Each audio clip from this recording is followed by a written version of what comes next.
and welcome to CosmoMuse Tarot. Today we have a really exciting reading. At least I'm excited to do the reading, and it's all about what hidden gift do you have that you're ready to become more aware of, sort of remember this gift.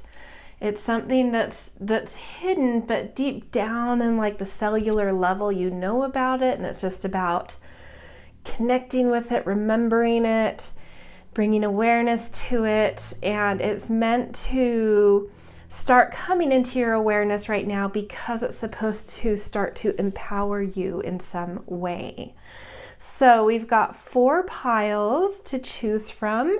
If you feel called to more than one, that's totally okay for this reading. Maybe you have more than one hidden gift that is ready to, come out into your surface. So we've got 4 piles. Pile 1 is Pyrite.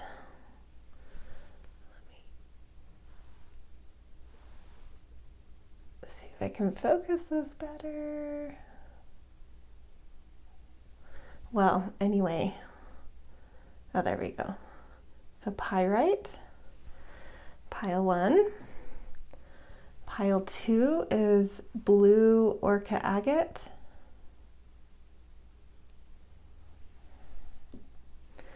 Pile 3 is Citrine.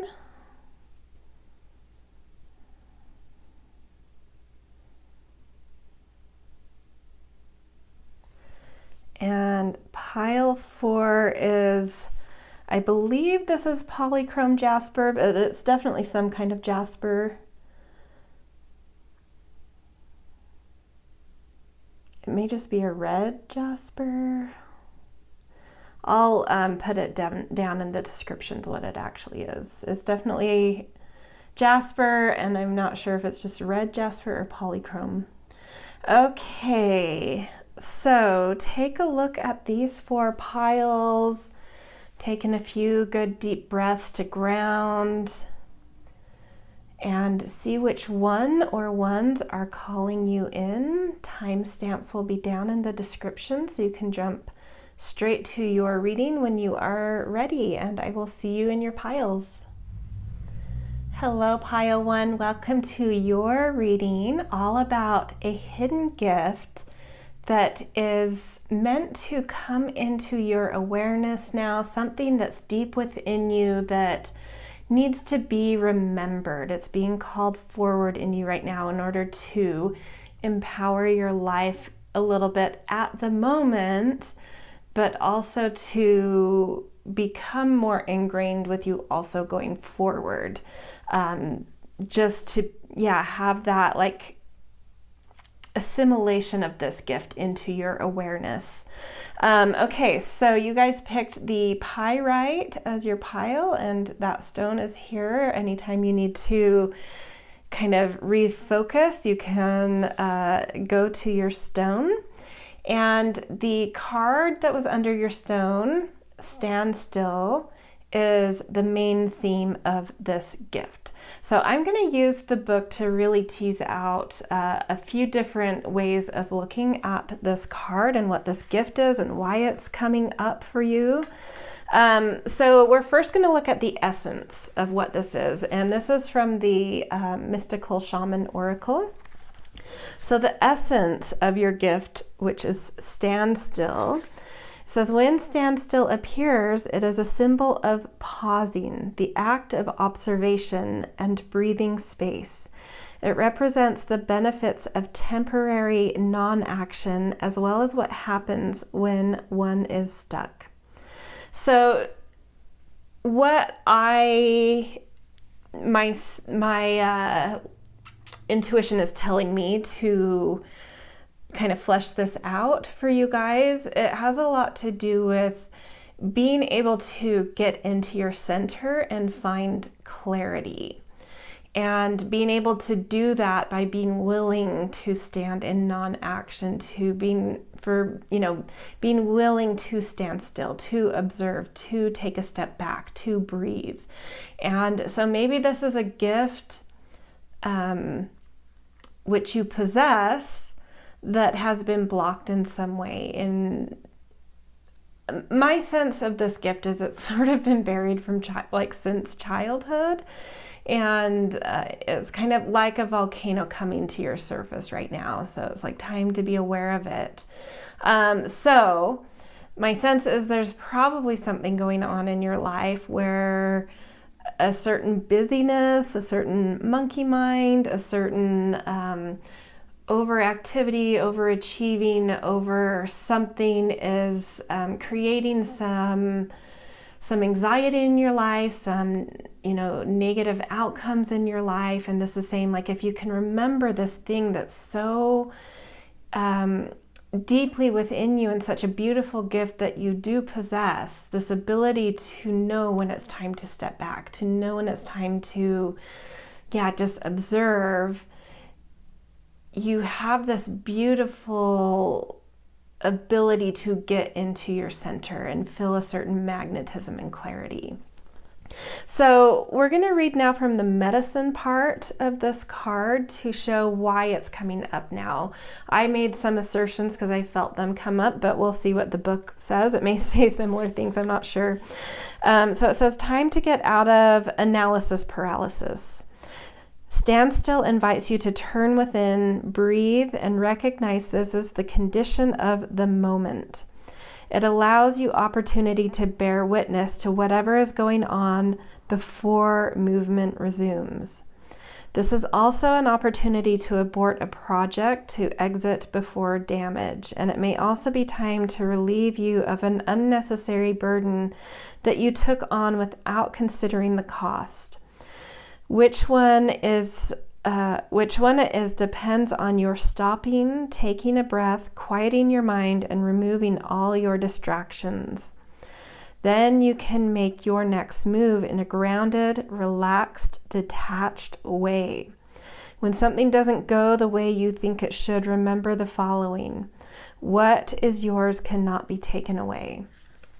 So there is this sense of paralysis analysis, adding on to, because I do get the sense that maybe there are some unnecessary wheels turning in your life that's creating unnecessary activity, pressure, excitability, anxiety kind of stuff. And this is saying that you've gotten too much into your head with this all of trying to figure out how to get back into this place of calm centeredness. And it's saying just pause, just breathe. This is something you already know. And through that, through not thinking, but being and stillness and watching, you'll know exactly, as soon as you put that as a priority, you will see straight through to what the unnecessary things are, what has cluttered your environment, your time, your energy that is unnecessary. So beautiful gift coming back up to help you to maybe purge your life a little bit at the moment. But we also want to look at how to keep this beautiful gift more in your awareness. This is a gift that empowers you always. And so we don't want it to come up just now for just this purpose. We want it to stay, stay with us, stay present. So how can you expand into this gift? And so we're going to read the invitation around ways you can activate this gift in your life.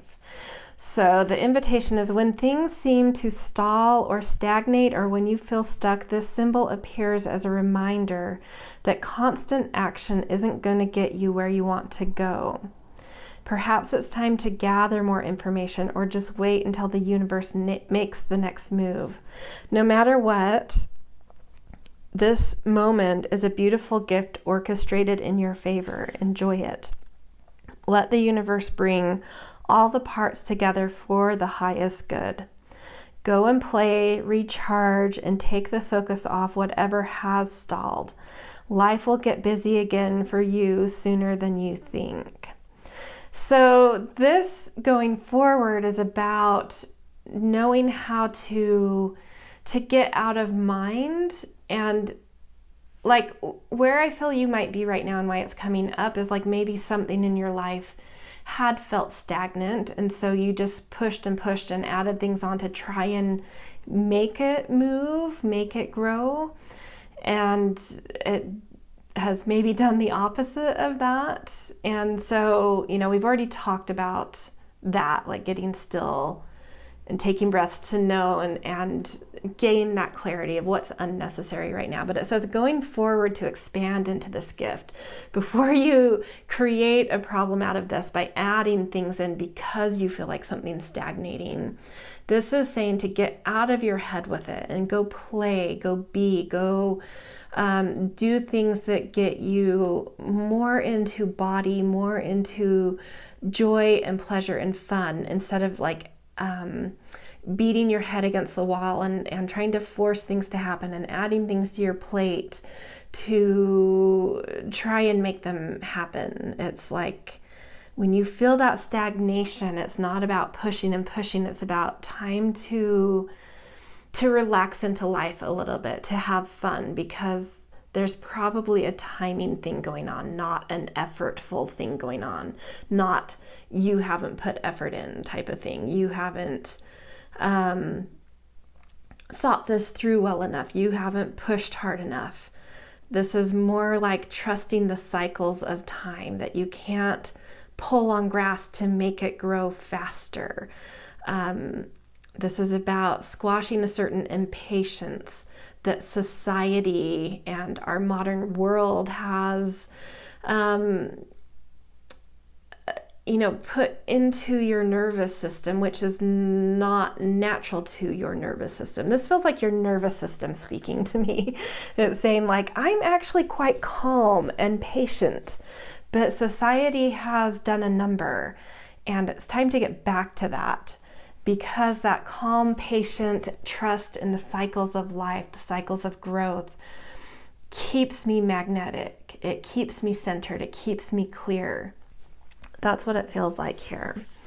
Okay, we are going to pull some between world cards to get a little insight into how this gift would feel if you were to really, really expand into it, really bring it back into awareness, really work with this gift. How would it feel to you? So we've got kinfolk,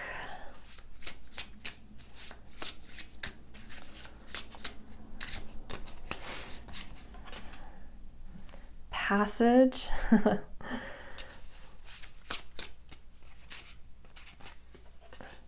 and Valley of Annihilation.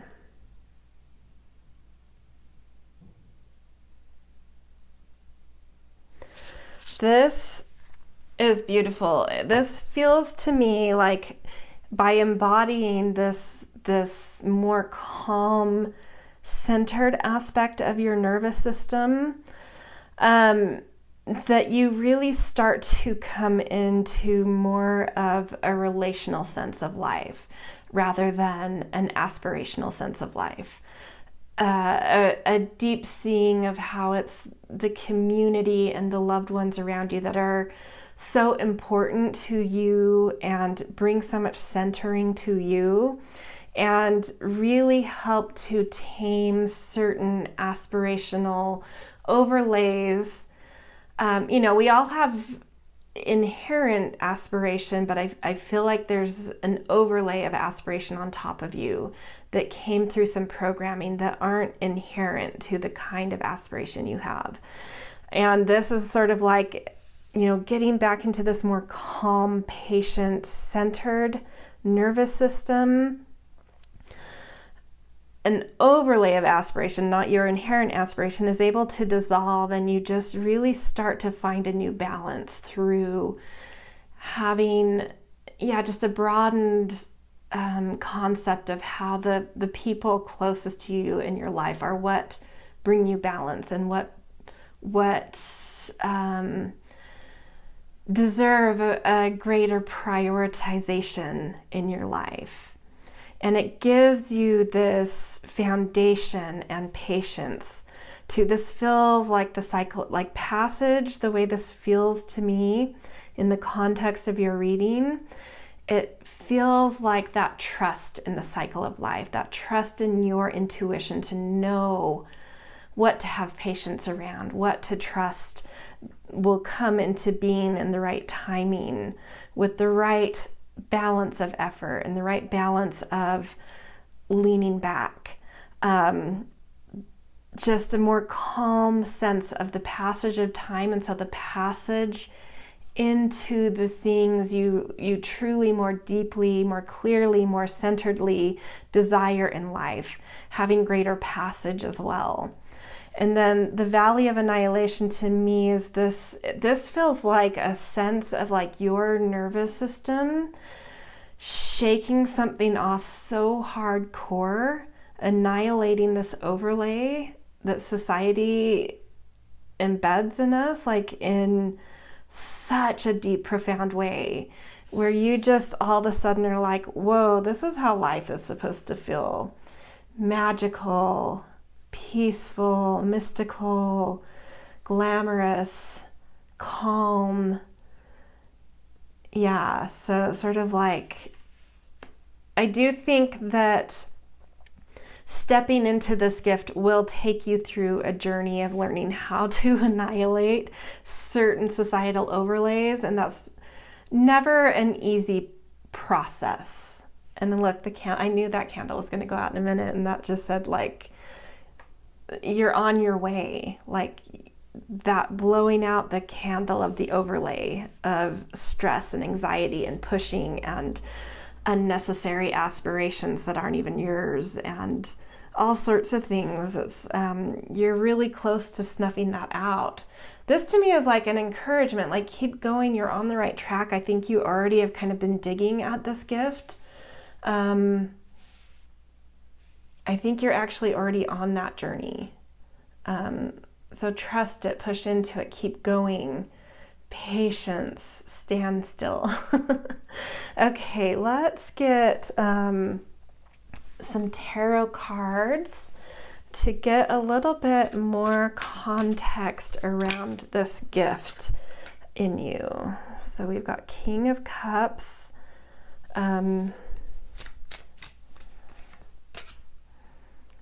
Page of Swords. Let's see if we can put these down a little.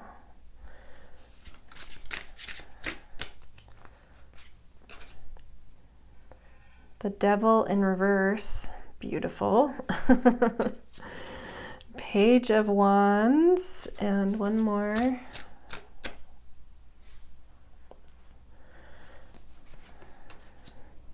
Ten of Cups, that's so beautiful. Whoops. So this is sort of meant to show like if you were to really, really embody this gift, we've kind of discovered how it will feel to you, to you, but how these tarot cards are representing how it will feel in the, like what this gift will start working on in the world, how it will present itself in the world.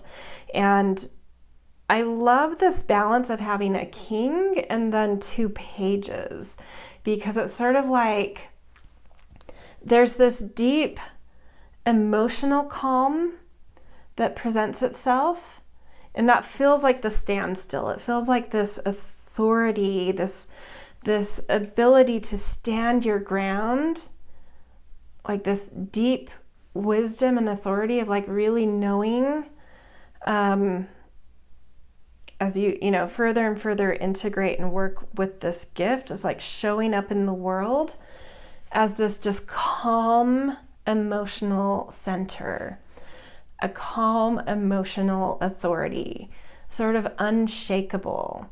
But then through that, you have these two pages, Page of Swords and Page of Wands. So Page of kind of this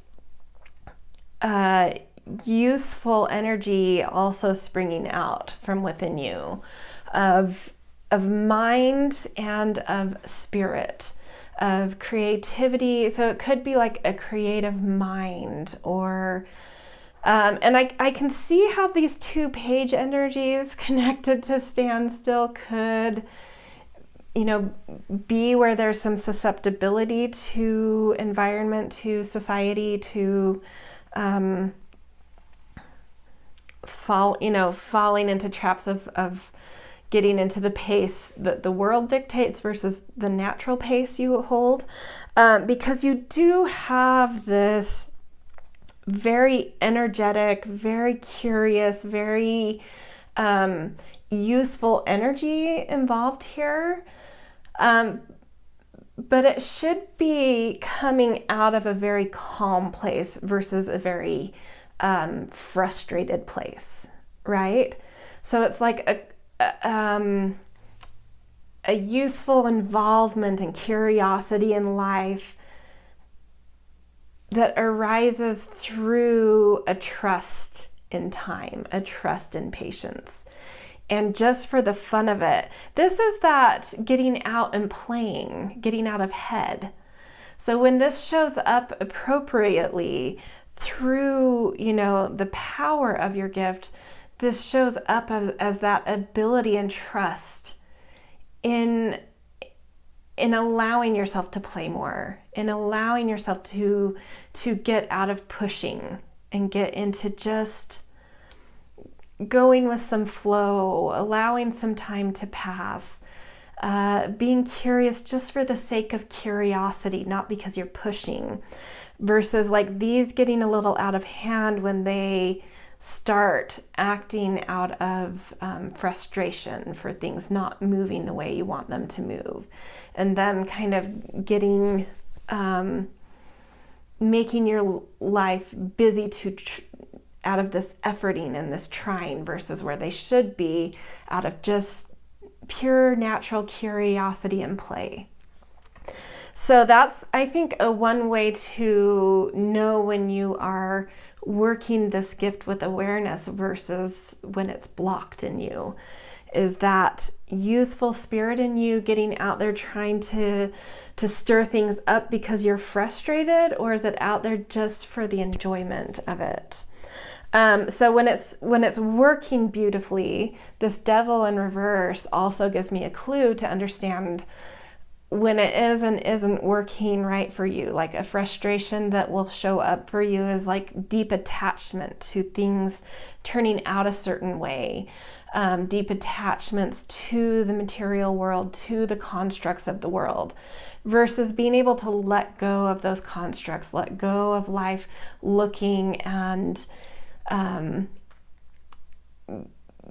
being something specific in that worldly sense, an ability to kind of let go of certain attachments about how you see life or how your life is seen, and just being able to be yourself without some kind of it's like keeping up with the Joneses type of thing, some sort of, you know, it's coming back to that like aspiration that actually isn't yours, and it's like this, you know, look at this person and that person, and it's these outward projections of like, you know, they're able to do that, and look at what they've done, and oh my gosh, I've done nothing. And that's just your own, people don't look at you that way. It's your own hang up, right? Because other people may look at you and say, look at what Sammy has, you know, I wish I could do that. You know, you're not seeing what other people see in you. And so there's like a comparison thing that you're able to let go of when you get really still and are able to be centered and patient and let things go through their natural passages of time. And then the 10 of Cups, this also feels like this ability to hold a lot of harmony in your life, a lot of pieces and things and people and events. You're able to hold a lot of complexity around beauty and community. And so I do understand how this can get, you know, blocked in you, because I think your heart wants that. You know, this 10 of Cups and kinfolk remind me a lot of each other. It's like this, there is this deep need in you to have like community and harmony and bring a lot of things and people and stuff together. But it's just like when that patience, when you get out of the gift of your standstill, things go awry with that. When you can be in your standstill, those moments of bringing all the pieces and things and events and whatever together present themselves in these harmonious, gorgeous, flowing, feeling, magical essence versus this chaos, right? Okay, so we are now going to look at what kind of archetype in you does this want to express out of? Is it most suited to be expressed out of for you? That might give us a little bit more narrowed in context to this. So the Dead End, interesting.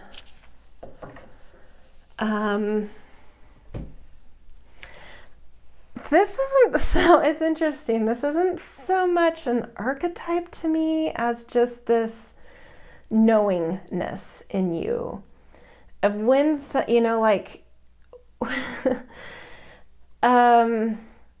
if I were to put an archetype to it, it would be sort of the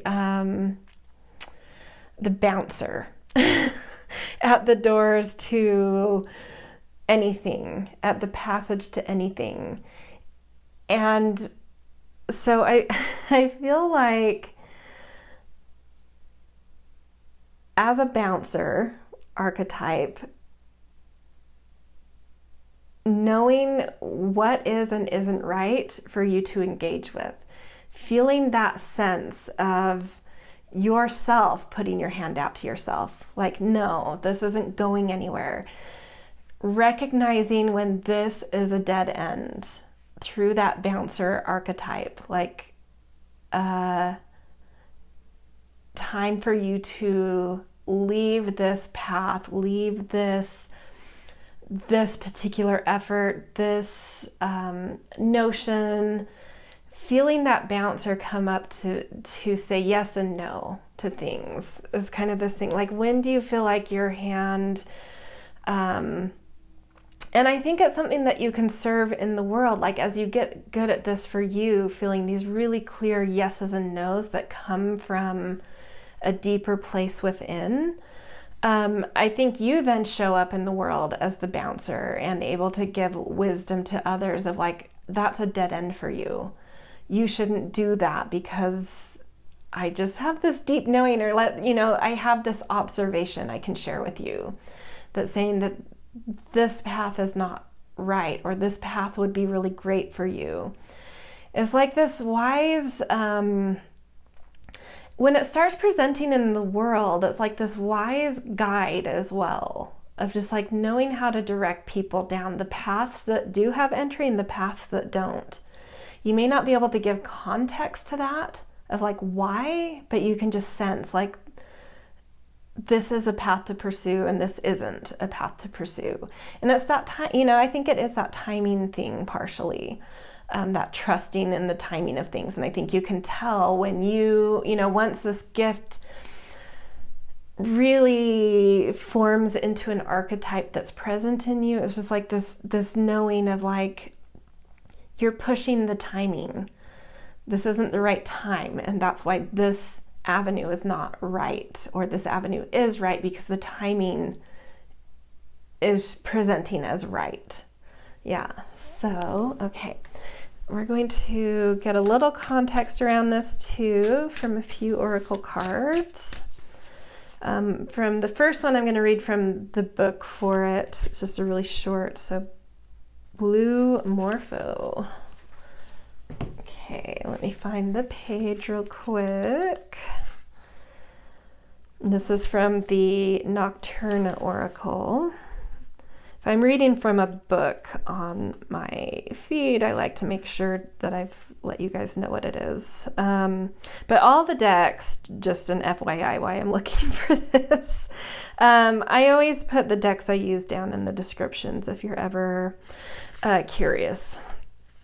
Okay, Blue Morpho, happiness, joy, wish, rarity. This is these pages showing up. Butterflies are often viewed as a symbol of rebirth. Blue Morpho butterflies, which are found in the rainforests of Central South America, symbolize joy and hope, and in some cultures are regarded as wish granters. I saw these creatures very frequently during my travels to Honduras and Ecuador, and they always brought a smile to my face. While these butterflies are fairly common, it is interesting to note that the color blue itself is a rare color to see in nature, as it is difficult to produce biologically. That itself makes these butterflies very special. And so this is saying that, like, when you really are functioning with this kind of timing guide, you bring a lot of upliftment, you bring a lot of joy, and it's like a rare gift where, like, even though you may be able to tell yourself or someone else that, like, this isn't the right timing for this thing or path or whatever, you're able to do it in a way that is uplifting, that's not like this downer at the same time. There's this levity. I do feel this levity to you, right? So, okay, let's get a little more info. Ooh, that just... And this is giving a little more clue as to, like, how you know sometimes. It's like, how do you know, how do you have that sense of timing? What is that? Like, other people might be like, how do you just know timing so well? Like, when you say it, it's so clear and I get it, but, like, how do you get it? How do you notice that timing? And it's like you're very keyed into synchronicity when you are plugged into this timing guide that knows how to be patient, that knows how to observe. And it's that stance because you know, in a developed when this gift is developed in you, that ability to pause and breathe and observe allows you to see synchronicity. And so you may see so many things that to others may go unnoticed or be perceived as the unseen and silly or something, but it's like you just notice little synchronicities that help pinpoint, like, oh yeah, this timing, like, I understand timing because I understand the synchronicities around right timing and wrong timing. Okay, and then one more.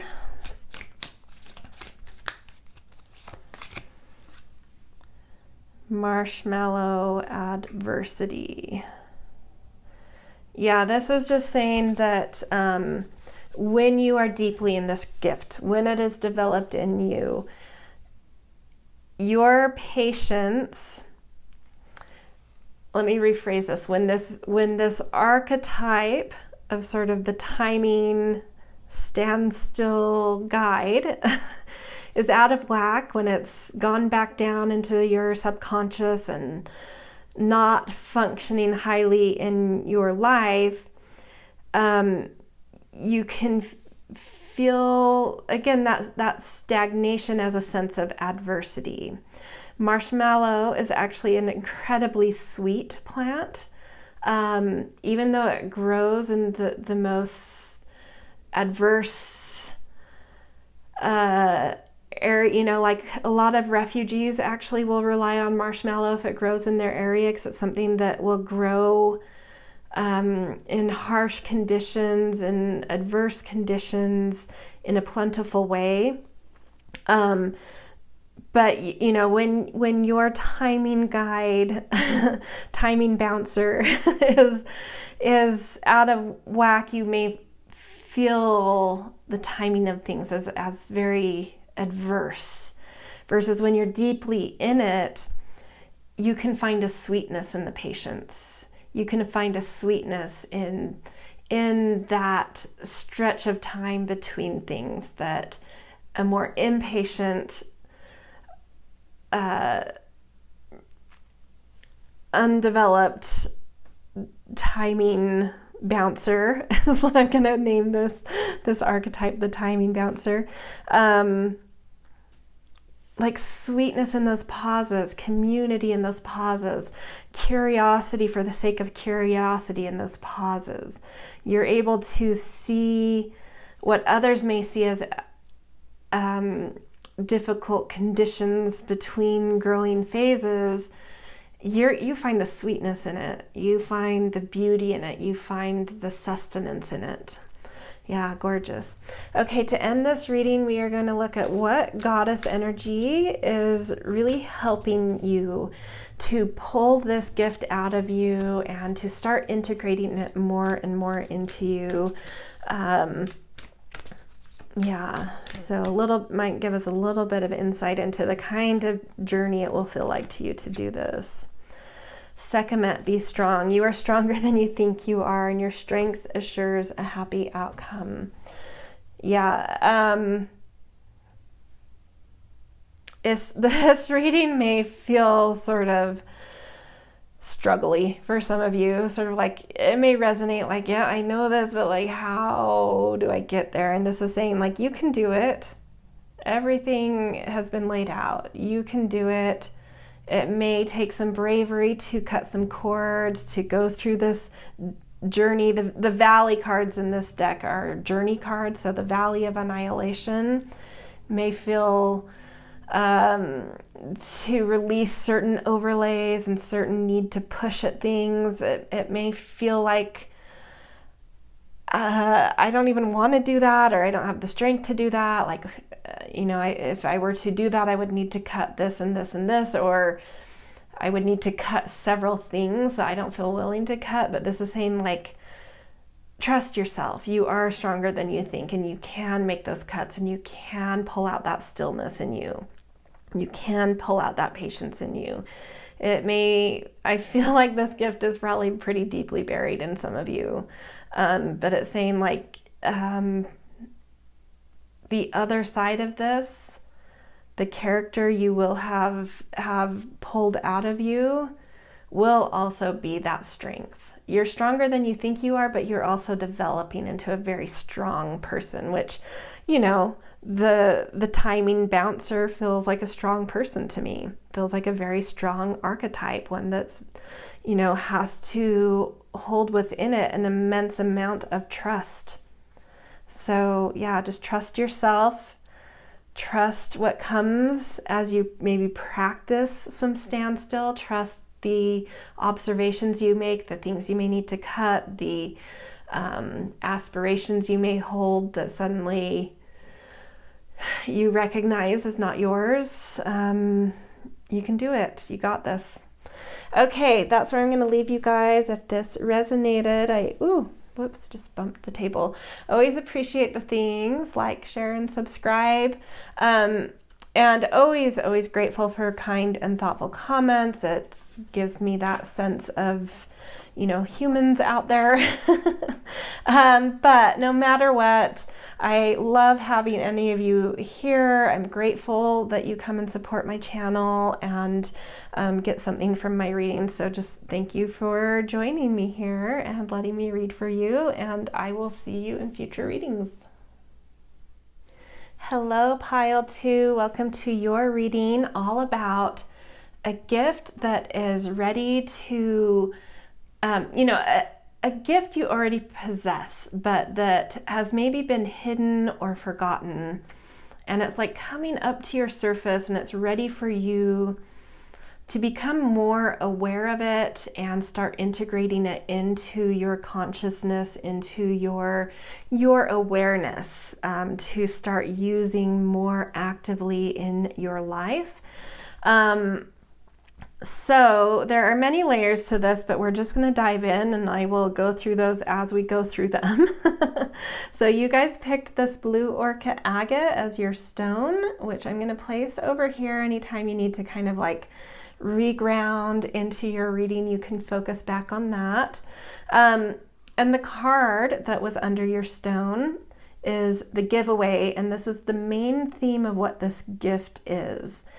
This hidden gift that's ready to become more aware, less hidden and more aware. So for you, it's the giveaway.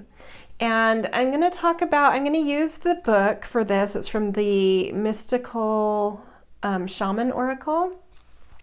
And we're going to talk about the essence of this gift.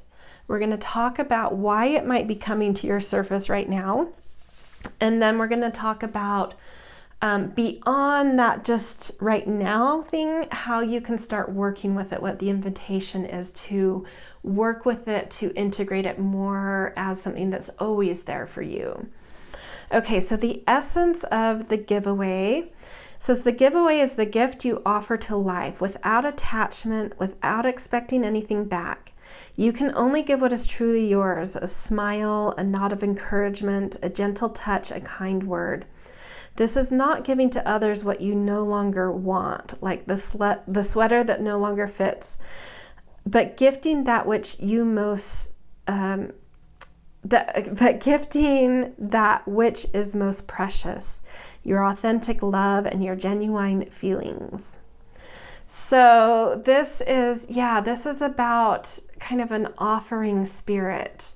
And sometimes that offering being a little bit of a sacrifice, but done through your heart, done through as a, I mean, the way I'm seeing this woman, it does feel like an offering, you know, even more than like giving something away.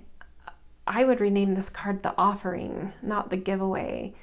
I don't know, I actually don't love that, the giveaway. It does come with that notion, like the book said, of like expectations in return, like give and receive, versus like offering, like you know, like offerings to deities or something. It's just this like reverence. It's like a ritual, even a ceremony. So remembering something deep within you, a gift that you possess, is coming up about really understanding sort of the sacredness and the beauty of the sacrifice of offering things that are treasured by you. So let's learn a little bit about why this may be coming up to your surface right now. So, and I'm getting this from the medicine aspect of this card. It says it is difficult for you to set limits on how much of yourself, is it difficult for you to set limits on how much of yourself you give? If you give more than is healthy, then you will not be able to give for long. You'll feel resentful with your partner or associates, or you'll feel like the world owes you something in return. Notice if you give for any reason other than pure generosity. Are you trying to be liked or accepted? Are you hoping to heal an old wound? Start giving of yourself first and I'm having some reading malfunctions here. Start giving to yourself first and foremost. Offer yourself the care, the love, the time, and the acceptance that you are longing for. Once you experience plenty, then you can truly give to others. Yes, I love that. So something coming up around, maybe you are giving away things, offering things for certain reasons that don't come from probably on a subconscious level. Giving of yourself, giving of your energy, time, resources, heart, whatever it is. Like it said, because there's this need to be loved or accepted, but it's not, that has to come from you first, right? You have to love yourself first. There's sort of a mirroring that happens in our outer world. So like giving things, sacrificing for others for the hope that they'll see that and appreciate you. It's not how it works, right? You have to appreciate yourself first. You have to love yourself first. And when you feel that well filled within you, because you can do that for you, then it's easy to give just because of the pure joy of offering, the pure joy of giving. As kind of, you know, I don't know why it comes up to me. There's something in the image where it's like, make it a ritual to give just to give for no specific reason or return, right? Giving just to give, just because it feels good to give, not because you hope it makes you more loved, or you hope it secures you some position, or whatever it is, you know. It's like getting away from a need to be needed, and offering not because you want to be needed or want to be loved, but offering as a ritual, offering as you giving a piece of yourself to the world just because you have something to give the world, something to beautify the world. And I feel that deeply within you. I feel you have such a beautiful soul, such a gentle soul, and so much to give, but it sometimes gets entangled in weird ways, right? And it's like, I think, you know, it doesn't say it in the book, but it's just coming up over and over in my mind. I think if you can make a ritual of giving, and a ritual around why you're giving, that it's more because you have something beautiful to give, not for any other reason but that. Somehow in that's a form of giving to yourself. That will kind of fill you up in a weird way. And I think to start, that offering might be to something more unseen as a practice, because it can be a little bit more complicated sometimes if you are entangled in like needing to be needed type of thing. It can come with, you know, some weird, difficult strings attached when you start practicing giving to others. I would honestly start practicing with giving to a deity, giving to a land, giving to you know, animals you see on your walks, things that you know aren't going to be, you're not going to get something back in terms of like they need you, right? So practicing that way and starting to feel yourself filled up because of how beautiful that feels, and then working your way into more complicated scenarios, and being able to do it without some attachment to what that giving means, or will get you, or will win certain, favor for, right? Okay. Further than this, we are going to look at the invitation for this card of if this were to be integrated as a very conscious gift going forward, not just for the right, you know, what we've just talked about, it's coming up for something about that right now. But beyond that, going forward, integrating the giveaway or the offering gift as, you know, something more stable in your life. What's that invitation about? So it says, make a list of 10 people and things for which you are grateful. Connect with the feeling of gratitude. The giveaway comes to ask you to feel the same gratitude without needing anything or anyone to inspire it, and to share this gratitude with those you meet. As you offer thanks, your heart opens and you start realizing how much life has given you. You heal your feelings of scarcity and open yourself to the abundance that surrounds you. The giveaway invites you to be in the flow of life as you give freely and receive freely. Yeah, so this is about connecting you back to a sense of gratitude and a connection to seeing that life, no matter your circumstances, life has given you a lot.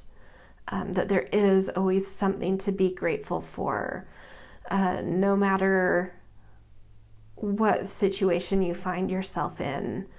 I think this is coming up to, just reconnect you to gratitude, which connects you to a certain flow of abundance in life. But it has to kind of come from that spirit of gratitude within you. And I think this is coming up to, more deeply connect you to that. Okay.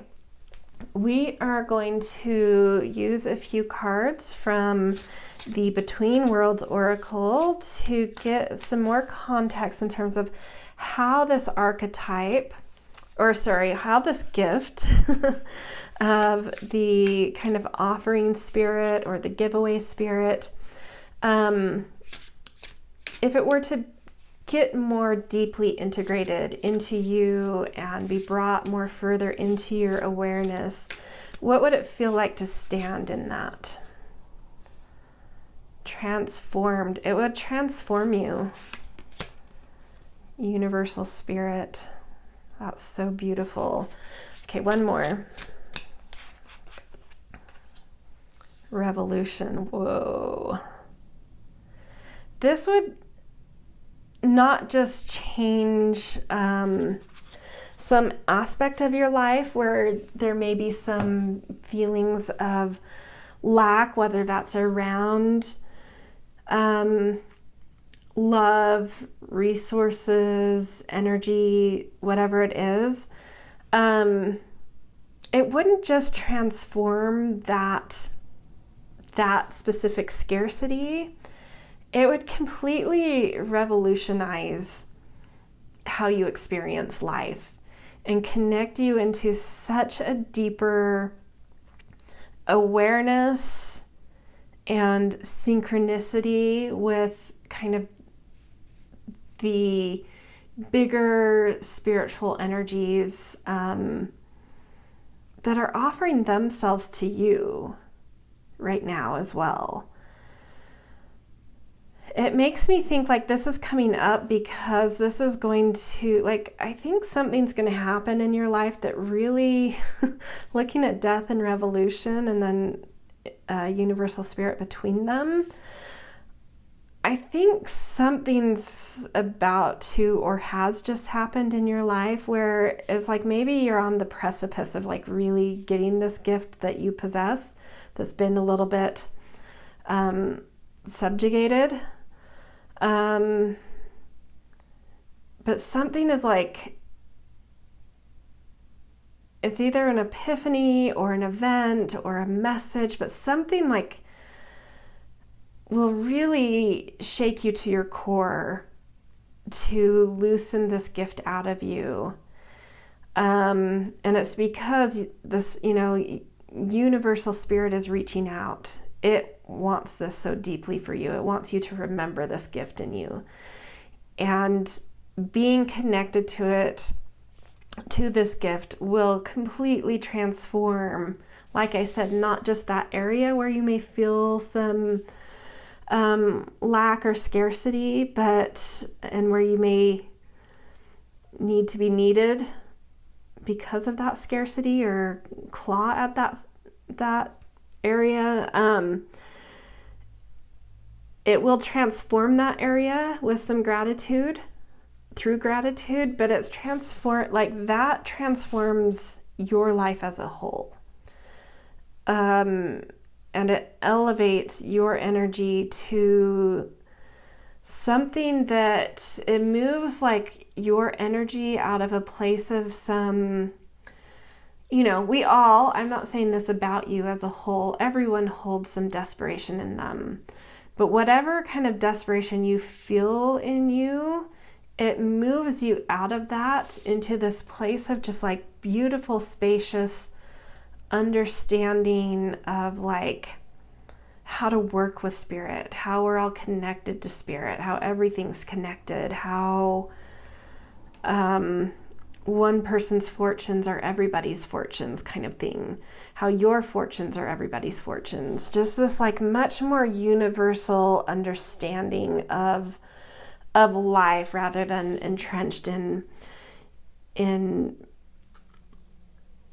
personal sense of experience. It's like suddenly you feel your experience as tied to everyone's experience, and it really shifts your how you're offering in the world.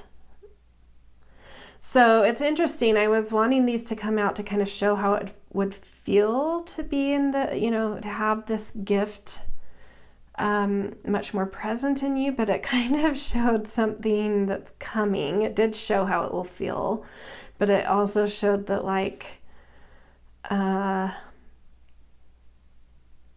yeah, something is happening here even beyond your control to sort of force this gift out.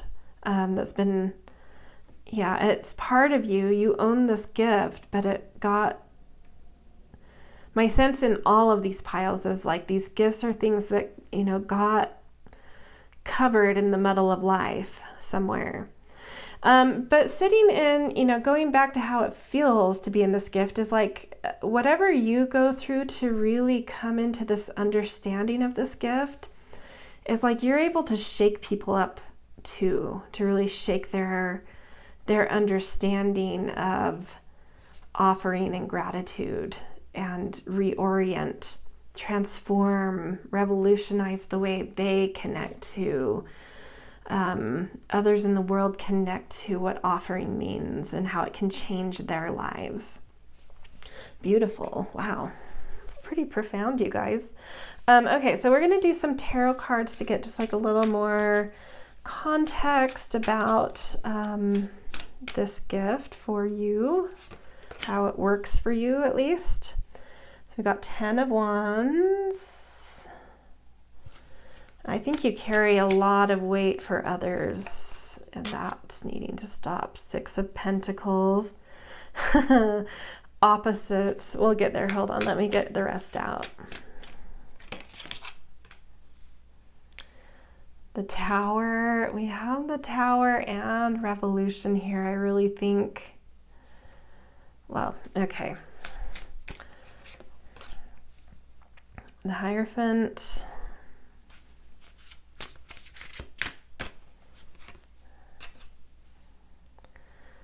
And the 2 of Pentacles. Okay. Okay, so this is sort of a switch of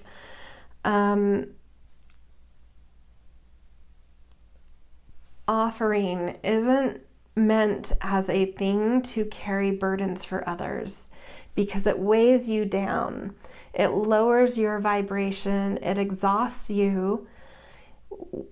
When this is functioning well in your life, the way you know that you may be giving or offering of your time, money, energy, spirit in an inappropriate way, is it will feel like a burden immediately, like you're carrying someone's burden. And as noble as that may have seemed to you in the past, because maybe you have a lot of energy and you're capable of holding burdens for people and helping people through burdens,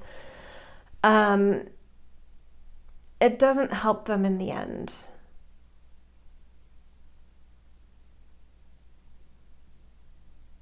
When it doesn't feel like a burden to you, then I think it's okay to hold someone's burden. We can all be support systems at different times. So I'm not saying like you should never be helpful, right? But like if something feels like a burden to you, and not just I don't mean an inconvenience, but like a burden, that's your massive cue that you're holding something that is not helpful for anybody. this gift is wanting you to actually, in reverse, receive a lot more. And I think that exchange, that receptivity, that ability to step into receptivity somehow comes from you holding gratitude and offering to things that don't need it for no reason, right? Because you can see what it means to receive just to receive on the opposite end of your offering, which then helps you to see that you too should be open to receiving things that just come, not because you ask for them or necessarily need them, but because there are universal laws in place that want you to receive sometimes. Yeah. And this is just saying that when you are really beautifully in this gift, you will receive a lot, actually, but it's not coming because you've given anything or for some reason, or, you know, it's just something about this gift allows you to understand what it means to allow and to receive. And to, you know, a lot of times things come our way that we're supposed to be receiving, but we're not open to it. We don't understand how to receive. And something about like offering through a spirit of gratitude where things haven't been asked and for no particular reason other than a gratitude of spirit opens you up to understanding what it means to receive as well. And then Tower, again, this is tapping into not only will holding this gift transform your life, but it's like you'll know how to model this offering. It's something sacred, you know, it's like a very sacred gift. And it's like this modeling of it really changes the way other people understand offering too.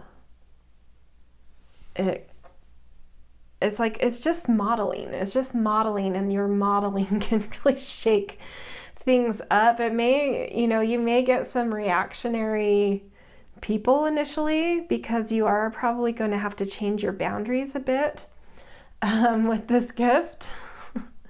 You're no longer, you know, everyone's dumpster, which changes boundaries and it could shake their foundations. And so I do feel strongly when I'm saying this, like, don't take the reactions of others to heart. They are going through their own process of having to revolutionize and rebuild and reshape how they treat you and how you function in their life and what your boundaries are. And so it may feel like certain relationships fall apart, but if they're meant to be in your life, they will rebuild in a much healthier, much more beautiful, much more reciprocal way. And yeah, I just see you stepping into your power with this gift. Like suddenly just like really, yeah, it's that universal spirit. It's like suddenly understanding some universal law so deeply that then you actually become like an expert in it, like a master in it. Sometimes our greatest flaws become our greatest strengths, and this is what's happening here. It's like this gift, I feel like certain, you know, societal things happened, this gift got sort of covered, and it became, in its absence, there became, you know, where that void was left became certain flaws for you, and it coming back up is now just like the kind of lesson you've gone through to retrieve this gift. It makes you masterful at it. And it really makes you an authority and someone that can actually hold position in the world in modeling, teaching, mentoring this, something.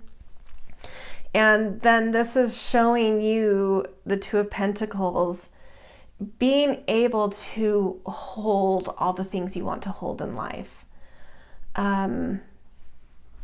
Instead of feeling like by doing this and offering that and doing this for that person, then I get these things. It's like, no. By doing the gift of the offering, the giveaway, you come into your strength, and then suddenly all those things you hoped kind of a giving spirit would bring you arrive, because it's, you know, that generosity is connected back to in the right way, like rewired. And now it's like you hold your position in the world, you hold strength of character, you can hold and balance the right things for you with the right boundaries and the right time management and the right energy, and you know what throws you off balance, what, you know, it brings you balance.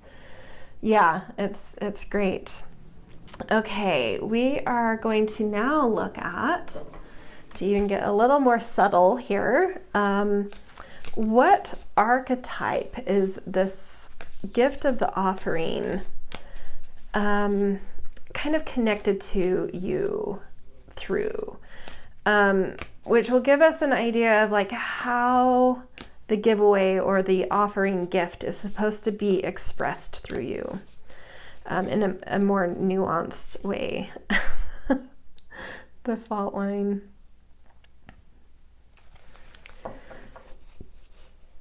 We've got revolution, the tower, and now the fault line.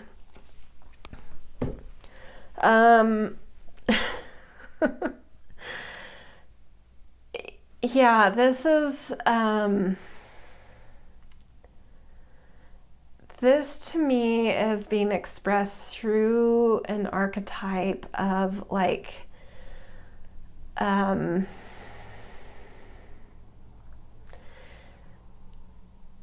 it's I'm trying to find the right, because the fault line to me isn't like an archetype. Some of the cards in this archetype deck don't feel like actual archetypes to me. So I'm trying to find the right. This to me feels like the spiritual revolutionist. This comes out of your sense of your protest in the world. This is a form of protest for you, a spiritual protest of how offering is supposed to happen. It's powerful in you as it comes up. It's bringing out a powerful archetype in you. The spiritual revolutionist is the archetype around how offering happens, should happen. And yeah, I mean, I think that as you more and more integrate this gift into you and bring this spiritual revolutionist out of you with awareness, I think it makes waves. At least in your life, you experience it, this gift of how you offer and how you do it as somewhat of an act of a protest, a spiritual protest to how, you know, the modern world works. I think that this creates waves, but I think that you're strong in that. As you more deeply connect to this and integrate it in you, I think you're okay with making waves, because it made waves in you to own this. And so you're okay with making waves out in the world to showcase and model what offering means. And those waves that, you know, tapping into actual fault line creates shifts in the world, even if it's just in your local community.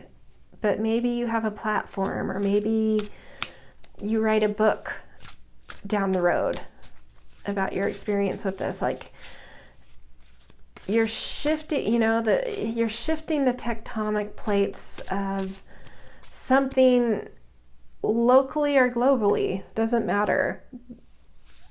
But the way you connect to offering once this really integrates into you is an act of spiritual revolution, and it shifts the world. It shifts the world.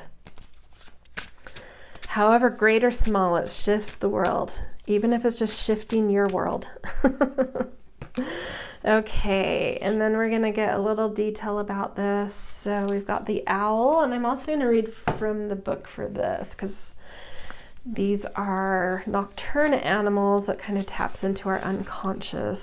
So I want to do it justice, which means reading from the book. Just have to find the page. Okay, owl, ancient wisdom, intuition, observation, guidance.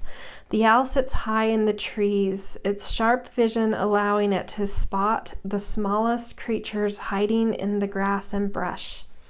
The ancient Greeks and Romans associated it with divine wisdom, and it is affiliated with the goddess Athena.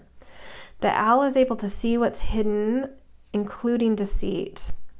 The bare branches in the card represent clarity. Nothing can be hidden from the owl. If you are going through confusing times and tough decisions, pull back and simply observe what's around you. I think you start to see on that more universal level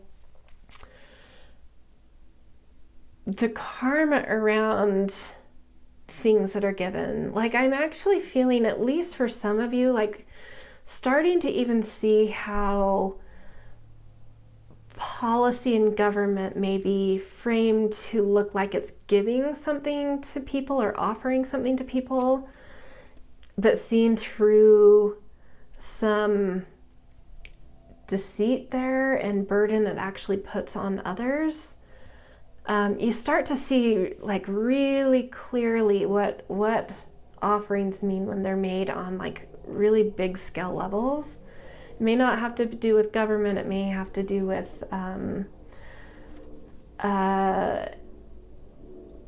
the industry in your work or in your workplace in general or within your family.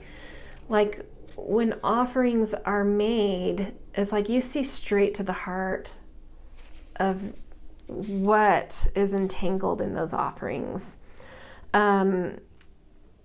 And I love this ancient wisdom. Like, I think this gift was actually, for some of these, I feel like they got kind of buried in childhood, but for you, I feel like this is a gift that you had for many lifetimes and got buried like in your last lifetime or two. And it's like now unearthing from an ancient, like it's like you're breaking an ancient pattern and unearthing. That's why there's a fault line. It's like you're having to unearth something ancient that got buried a long time ago. And so you may feel so far away from what I'm saying here as being able to really step into this gift and the archetype, but foundations are moving for it to come here. So, I even think there's not much like I said earlier, I think something's going to happen that just unearths this. Like you don't have to do anything, like something's going to shock this awake or unearth it awake for you to witness and be like, I remember this. And to confirm, we're unearthing something very ancient here. Yeah, I actually think this is a gift that got buried many lifetimes ago. Okay, last oracle card for this archetype stuff. Caution. To me, this plugs back into the owl, that wisdom. It's like, when to speak up, when to make waves and shock, create some shock if you need to, shake the earth if you need to bring caution. Like when you're deeply in this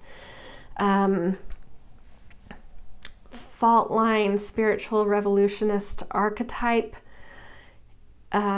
really understanding the gift of offering, you're able to put out, not just observe and have like this wise guidance, but like, you know exactly how to phrase or create cautions that, you know, wake people up to like, oh, that's not an offering, or this offering comes tethered with this and this and this, and that's not what I want. You know, like, you know, the exact cautions to bring up to subtly help this enter into people before it then shakes them, right?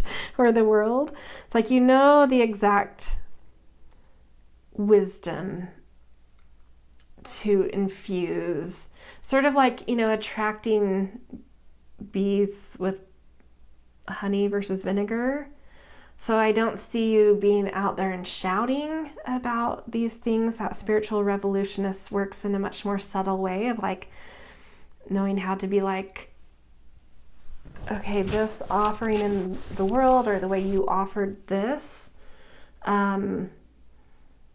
wouldn't it be so much more beautiful if it looked like this? And something about that reframing towards what it could or should be, like, shakes the foundations of the other offering, right? And helps people see the caution because they see a different version of what could be. So there's also a lot of foresight and vision when this gift comes in for you, of knowing, you know, being able to give vision of what an offering should look like or could look like, and being able to give examples of that, or reframe how things are being offered in order to create that fault line and that caution and that wisdom that's needed for people to see. Okay. Woo. So what our last card is going to be, which goddess is around you trying to help this gift unearth for you, which may give us a little insight into how this process feels for you to unearth this gift and let it activate an archetype and kind of integrate into your life. Yemenia, golden opportunity. Important doors are opening for you right now. Walk through them. I love that. So this is about diversity. It's about knowing that even if you don't catch one wave, another wave's coming, just trusting in, again, it's that plenty, you know, that tapping into that gratitude. Yemenia is tapping you into gratitude, where it's like that trust that there's so much abundance out there in the universe, in the universal spirit of things. There's every version of everything exists. Abundance is infinite. And so if you miss this wave, there's another wave behind it. And so just that trust in right timing, in knowing that, like, any offering made to you, if it doesn't feel right, there's probably another offer just behind it. Or if it doesn't feel right to give an offering for some reason from yourself, there's going to be plentiful opportunities to offer. And so if you miss, you know, if you make this, as you slowly unearth this and start to pull it out, as we talked about earlier in the reading, of like practice offering to things where you know there's not going to be, you know, weird entangled expectations around it or hopes around it. It's sort of like, if you start to make a ritual with that, like not beating yourself up if, like, you know, I missed a whole week of doing that. You know,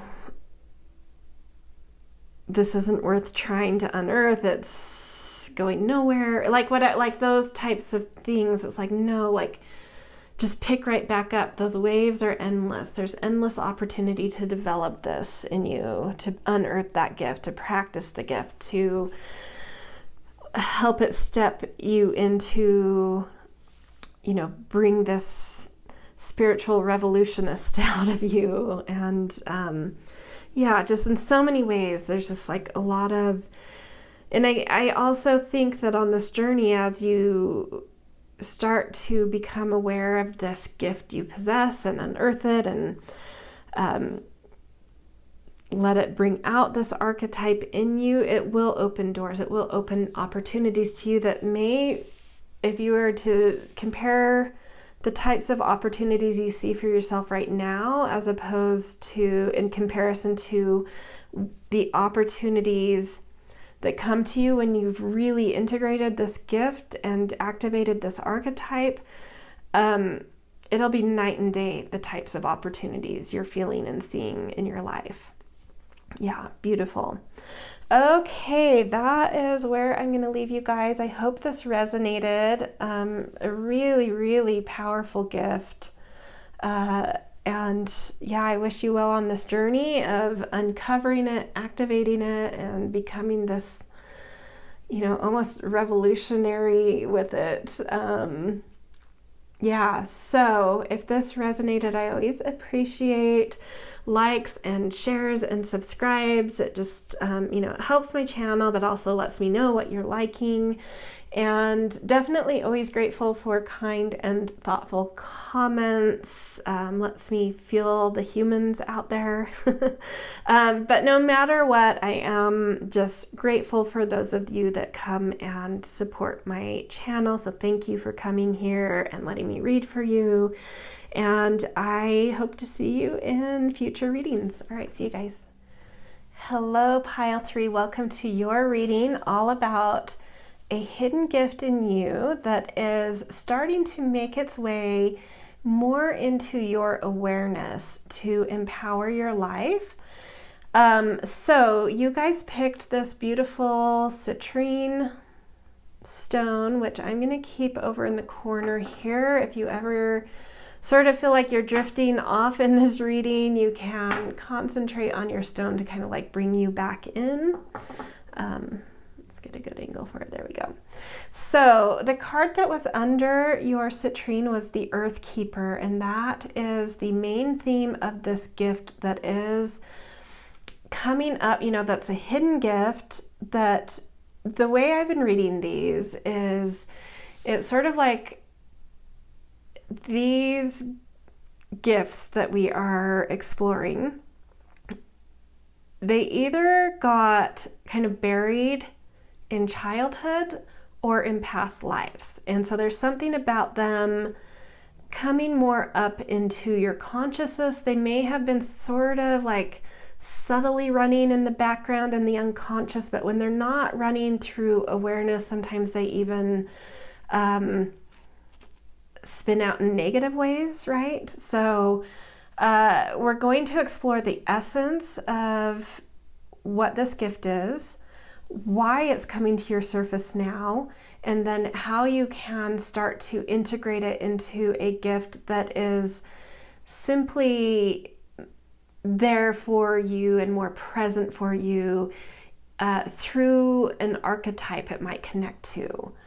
So how to make it so much more a part of your conscious awareness and something you can use with conscious awareness going forward. My sense for you guys, before I even get into, I'm going to read a little bit from the book for your card or your gift. My sense for you guys, I don't have a sense yet whether this was buried in this, you know, when you were younger or in a past lifetime, but my sense is with the Earth Keeper that you do have some awareness of this in you. And I'm going to read the essence and then I'll get into how it's hidden though. So the essence says, and just to show you, this is from the Mystical Shaman Oracle. I do like to, if I'm reading from a deck's guidebook, I like to show it. And just an FYI, all decks I use, I always put in the descriptions. But I do like to show the actual book if I'm reading from it. Okay, so your gift, the essence of it. Just as you're involved in co-creating your world, you are also responsible for its well-being. The Earth Keepers are dedicated to the stewardship of the earth and all life. They choose to hold the sacred dream of a planet where all beings live in peace and where the rivers and the air are clean. Remember that everything you do has an impact for 7 generations. And here's the thing, I think this gift isn't hidden in the sense that you're not aware of what I just read. I think it's hidden in a sense of like, you don't know how you're supposed to make that impact, how you're supposed to be proactive with this, aside from small things like recycling or buying green this or that. I think you have this bigger sense of like, I'm supposed to do something bigger with this. I really deeply care, but I feel paralyzed. I don't feel like I'm capable. I don't know. Like, it feels to me like this is paralyzed in you beyond just some surface things. Like, this is supposed to be an important and impactful part of my trajectory and growth in this life, but I'm paralyzed. I don't know what to do with it. That's what I feel is happening. But I'm also going to read from the book. There's a couple sections I'm reading from.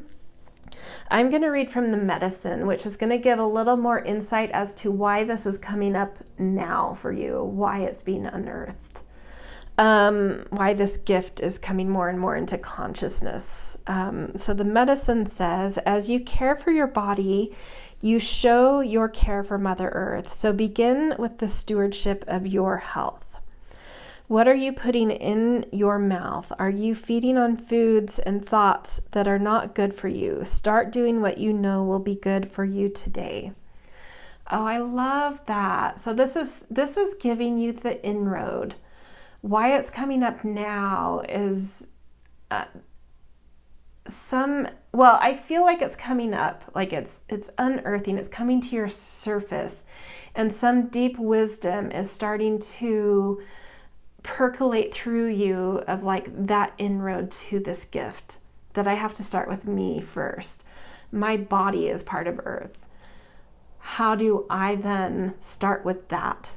That's the closest thing to me and the thing I have the most control of here.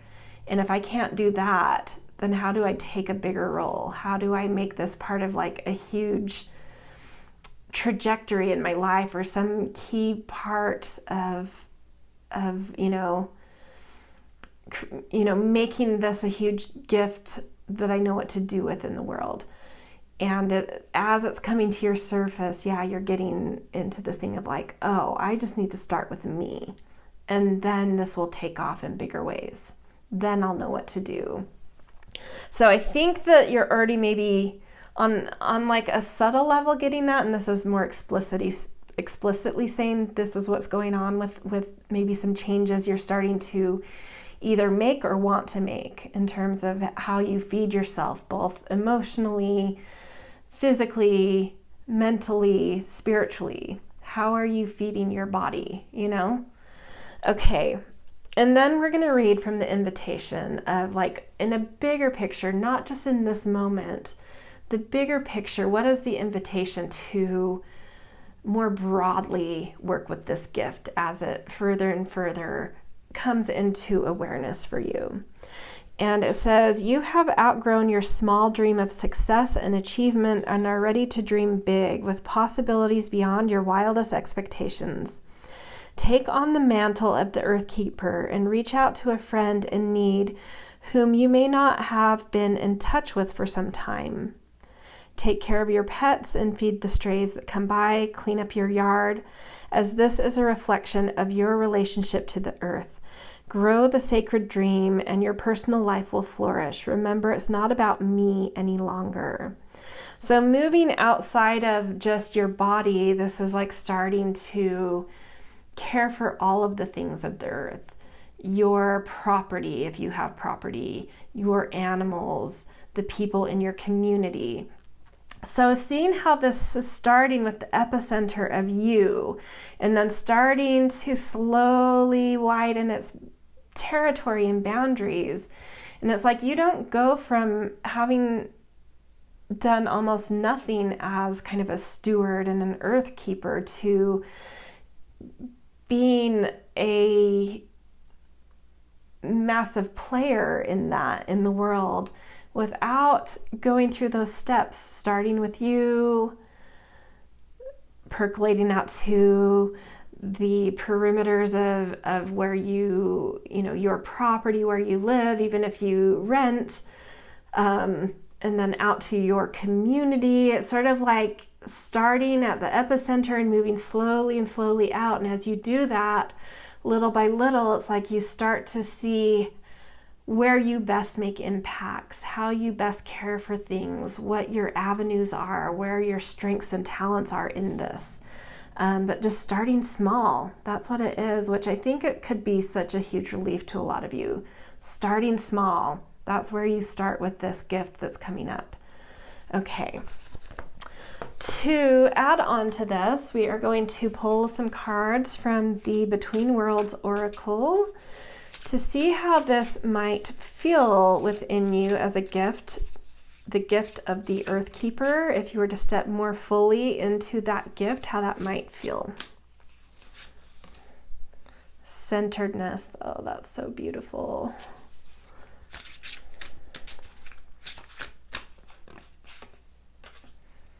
Curiosity.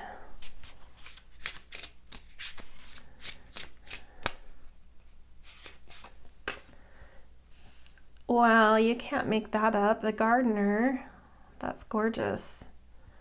So how it feels to you, not necessarily how it manifests in the world, but how it feels to you to step more fully, how it would feel to you to step more fully into this gift, to really bring it into your awareness and use it, would bring you a lot of clarity, a lot of feeling of calm, centered clarity in your life. And through that, then a curiosity that comes alive, that feels joyful rather than stressed out, like I feel like I should be researching or should be studying or this or that. It's like coming from a much more authentically curious place. And then through that, you start to plant seeds. You start to feel some growth. You start to feel this gift taking root in your life and becoming something that can blossom and then bear fruit and provide and really create in sustainable, beautiful, gorgeous ways, right? It's pretty clear. I feel like for some of the other piles, it's taken a while to dissect these, but this is just, yeah, I'm going to leave it at that. It's pretty clear. Okay, we are going to do some tarot cards to get a little more insight into this gift, how it functions, more sort of like out in the world. So we've got Justice. I love Justice because sometimes it can show a certain sense of balance, and then we have centeredness up here, so that, you know, inner outer reflection is showing here too, that like as you find your center externally, it brings some balance to your life too. The Sun, oh, this was just beautiful and clear, and I don't know, so far I don't want to speak too soon, but it's felt like, I don't know, the nature of like a hidden gift to me has been a process to like unearth it and understand it, but this one to me has been like really clear.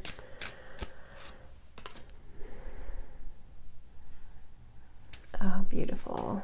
I I've never seen the Judgment card in this deck. I love that limey green against the kind of death underneath it. Okay, oh, gorgeous. This is, this gift, I sensed it, you know, when I turned that over. To me, I was like, this isn't just sort of like a gift for something really personal in your life. Like, this is something you have aspirations with, and you've, I think, felt paralyzed by because you don't, you know, and we've gone through that, like where to start and how it will grow. But I think without having had that knowledge, it's sort of like been this thing that's really, either it's felt like it's held you back in life, or it actually has held you back in some way in life. And as this kind of unfolds for you in your outer world, it's like you're gonna cut some things that no longer feel meaningful to you. You're gonna start seeing a lot more clearly your aligned path in life and how this gift helps in bringing clarity to that.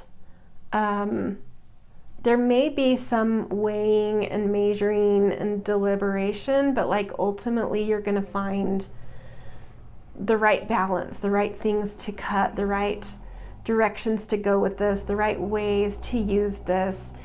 And I don't think it's going to be that hard. It's like, as you just little by little do those, you know, the self and then the property and then community, it's like little by little, it's like things become more and more and more clear and more and more and more balanced. And you have the energy to start practicing something in the world. You could even be going into some kind of mentorship, study, something where you gain a skill, like a really specific skill I see coming to light here.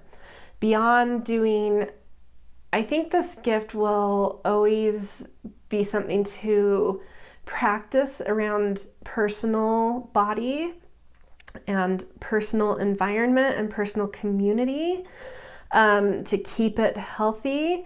But then I think beyond that, as you start growing as that seed and you start growing further and that curiosity starts leading you to something specific, I think you then start to develop a really specific skill that's more world-centered. And it feels like a big weight off of your shoulder, and it sort of opens the gates for you. It allows you access to play in a bigger way in the world due to this. And it feels like something lifting off of you because you're going in the right way. And then the Three of Wands card is just confirming, we've already had the Sun and Judgment and Justice, and it's just confirming that like something about this gift holds a key to like your fine-tuned alignment in this life, whether it has to do with just something you do on the side or something you do with the work you do in the world or something that you support, whatever it is to you, whatever feels right to you around this. It's like its alignment is so pure and so open to you, and it's like your ship coming in around however you want to connect to this. Your ship is coming in around this. So I just, like we've already gone over, but I'll reiterate, like start small, little steps, and like suddenly before you know it, you're going to have this much bigger direction, but you just got to keep it small. And every time you get a little uncentered or overwhelmed, go back to the body, spread out a little, and then you'll recenter, you'll regain clarity, you'll refine balance, you'll find the thing to invest skill and practice around the skill in, and that opening of doors and ships coming in and just traction in the world in a bigger way. It's just beautiful. Okay, moving on from this, we are going to see what archetype would this gift activate and want to sort of express through in your life as the gift becomes more and more, or should this gift become more and more integrated in you, what archetype is it going to activate, because it needs to kind of be expressed through that archetype. I'm filling this card. Althea, again with justice. This is about justice in some way. So you may even use your mind. Like, I wouldn't be surprised that, obviously this isn't for everybody, it's like one or two of you. I wouldn't be surprised if there are some attorneys here, or people that work with the law, or advocates, like using mental capacity in some way to help bring just laws and create lawsuits to stop certain kinds of practices. It doesn't, obviously that's only for a couple of you, but there is something here about like understanding what's just, what's fair, what's balanced, what's harmonious. So there is a mental aspect to this. I would say for most of you, if that doesn't resonate at all, it's like the action you the action you take, or the skills you may end up honing,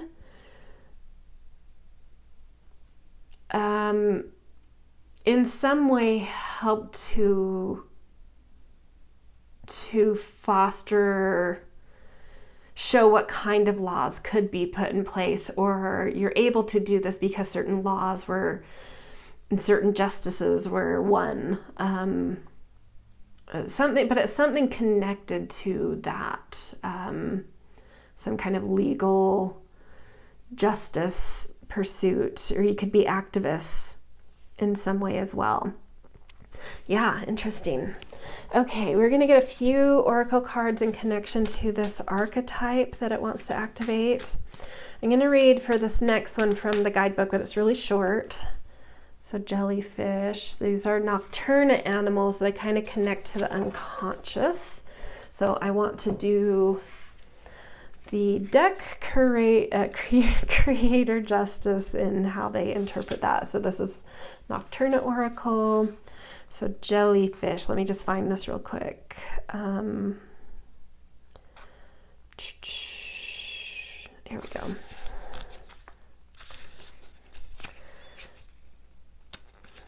Okay, jellyfish, simplicity, flow, flexibility.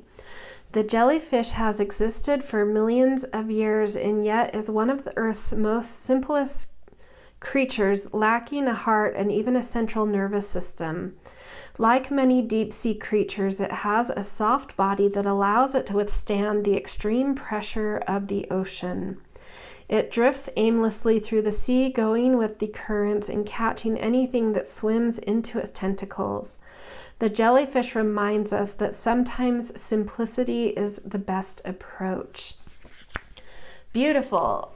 I don't know why this came to me, but what I'm feeling is that like your missions will come to you. Like, don't go trying to charge. It's sort of, going around this curiosity that comes up and centering, and we started, the way this all started was start simply. And I feel like it progresses simply too, even though you may end up having this be very impactful as a gift in your life and for the world. It's always simple steps. So you start with yourself and your property, your environment, your community, and then you get curiosity about something that leads you here, and then you're like, well, that would be a great skill to have, and you start training in the skill, but then opportunities come to you. It's just like, let it be easy. Don't try to force each next step. Just take a next step because it's simple and you're curious. And then the things you're supposed to do and be involved in, I think, will come to you, right? Don't go seeking and chasing here. Simple, easy, flow with what comes and where the currents are drawing you. There's something where it's like surrendering to the universe that has a plan here. So don't try to make your own plan other than like keeping it simple. Doing the next thing that you feel compelled to do to better this Earth Keeper archetype, you know. But it's sort of like the opportunities and how you're supposed to use it in a bigger way will come your way because you are, you know, just working on this in your own way. Okay.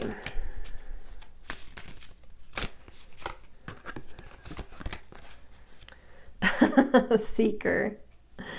So I know I said don't go seeking after the things, but I do think a seeking spirit in general, that curiosity, well, this comes right on top of curiosity. It's just having a curiosity. So seeking in the sense of like, what am I supposed to do and how do I use this and how can I, you know, make my mark and make a difference. It's sort of like, don't come with that approach of pushing and seeking that thing. Just seek through that simple curiosity. Seek because it's pulling at your heart. Something's pulling at your heart to seek. You know, don't seek just to seek or seek because you need to do what that person's doing or be as impactful as this company or this person or this, you know, effort or whatever it is. Like, it's like follow your heart and your personal curiosity because you are connected to some spiritual current that will be divinely taking you where you're supposed to go as long as you're open to your personal curiosity. So don't like push the seeking, allow the seeking. Okay, last little oracle card. We have adaptation. Yeah, and I think that plugs back into, and it's blackberry, by the way, plugs back into the jellyfish where it's sort of like going with the flow. If something comes to you and it requires some adaptation, do that. If a curiosity comes your way that requires you pivot in a certain way, do it. You know, like allow that flexibility to little by little hone you into what and where you're supposed to be. Just stay open, stay flexible, stay curious through your heart. Yeah, really beautiful. Okay, last card we're going to do is a goddess card to see which goddess is helping to unearth this Earth Keeper and help you to integrate it and really own it, which may give a little bit of insight into how this journey will feel to you based on the goddess that shows up. Sedna, infinite supply. You are supplied for today and all of your tomorrows. Yeah, that's really beautiful. I think it's just, again, sort of confirming that there's some sort of spiritual current. As you work on those simple, you know, the epicenter of you into the simple next step, and the simple next step is like you will little by little see how there's infinite possibilities and infinite ways to use this Earth Keeper gift. And as you start using it more, it brings more back to you, and it starts becoming this beautiful reciprocal thing that not only do you sacrifice and toil and alter your life to let this gift root into your life and blossom in your life, but it gives back to you tenfold. I feel like, I don't know where that came from, the tenfold, but it just did. Like, I think the more you give to this gift and develop this gift, the more it gives back to you. And it just becomes a really reciprocal, beautiful relationship with this gift, the more you incorporate it and let it activate this Althea, which is something with justice, whatever that means to you. And however, you don't have to know that right now. I think this will be something that kind of will become more clear as you really integrate this gift into you. So, all right, that's where I'm going to leave you guys. Beautiful, beautiful reading. I really love this one. So if this resonated, I always appreciate the things, the likes and shares and subscribes. It definitely is helpful for my channel, but it also helps me to know what you guys are connecting with. And I'm also always grateful for kind and thoughtful comments. Always nice to feel that human touch out there. But regardless, I am just grateful that you guys come here. And for those of you that come time and again and support my channel, thank you so much. And thank you for letting me read for you. And I will see you in future readings.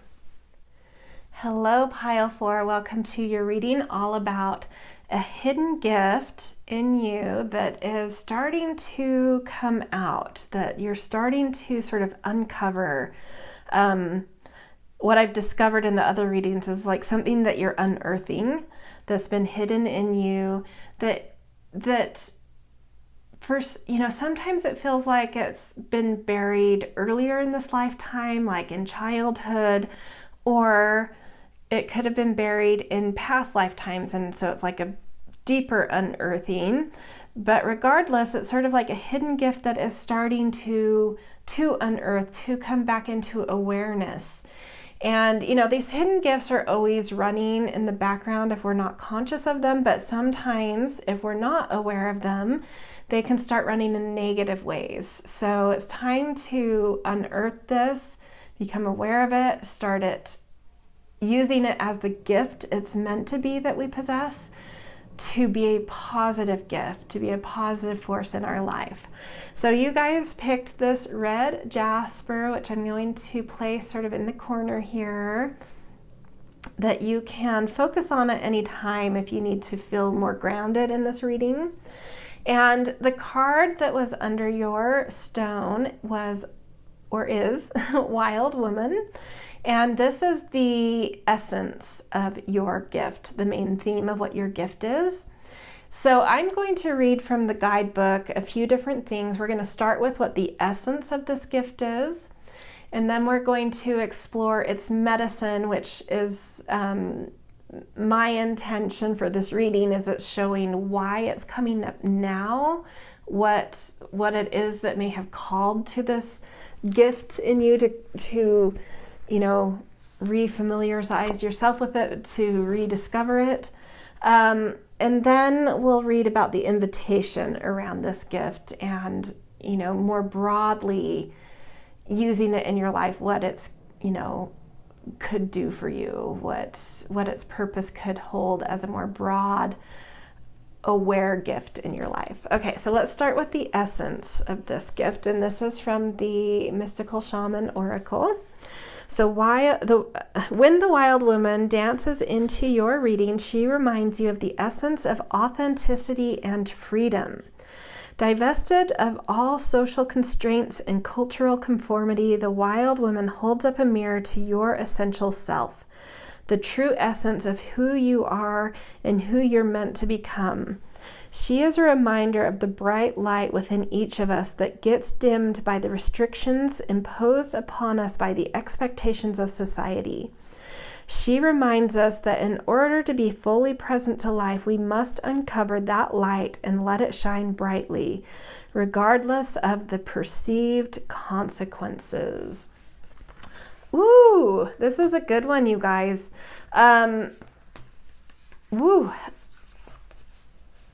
My guess is this is coming up for a different reason in all of you, but in a broader sense, I think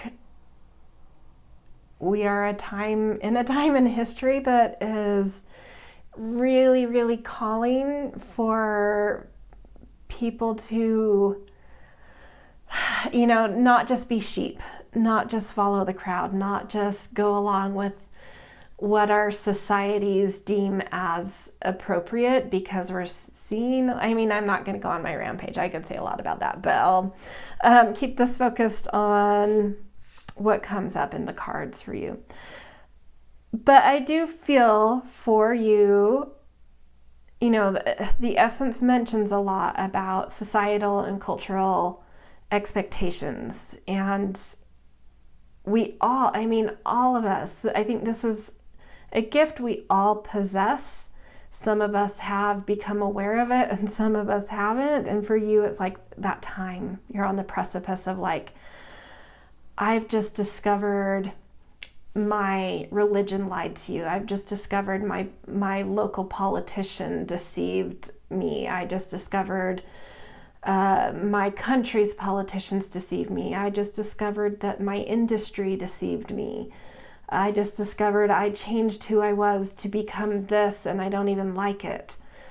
I changed to be who I was to fit in with these people or with my family or with this culture, and I've never felt less myself than ever. Wild Woman is coming up to help you rebel from the overlays, to help you connect back to what it is you want to be, even if that is so dramatically unaccepted by where you live and who you associate with. But something's done with being the person you're supposed to be to fit into the construct you're supposed to fit into. And I think you just are starting to see through that veil of like, I don't even want to fit into that anymore. So not even tempering this of like, well, how can I still be me, but still make it safe for people? And it's like, no, I'm just done. I think that's where you're at. I think this is the people that have come here. This is it. It's just like, no, I don't even need to temper this, who I am, in order for it to be somewhat okay and just be a little of an outlier. You're just like, I don't give a shit.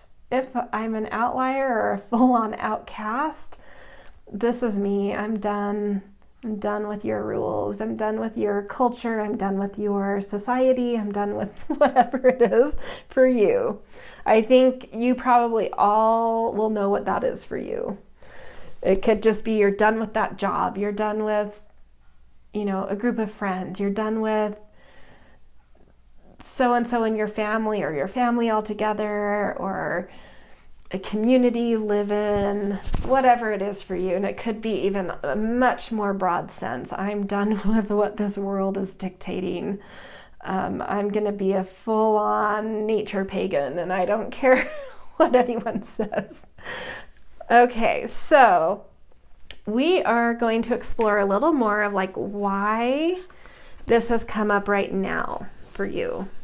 We've kind of explored that. I think you each will have your individual sense, but I want to read the medicine from the book, which my intention in the readings has been this is showing a reason really specifically in the immediate sense of why this is coming up, why this gift is unearthing.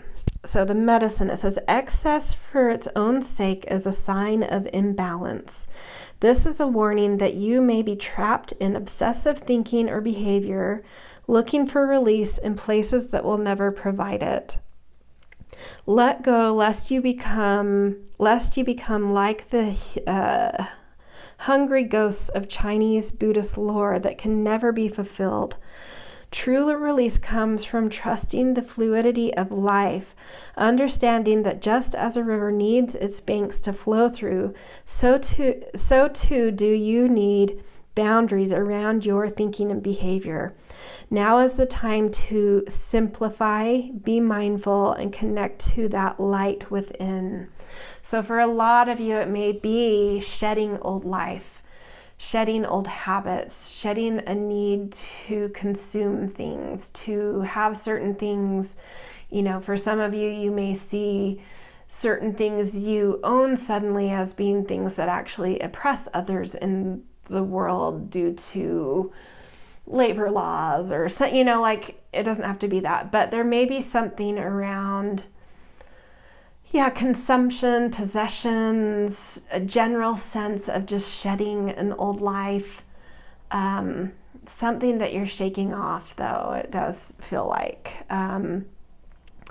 Needing to have certain things to be a certain way or seen a certain way.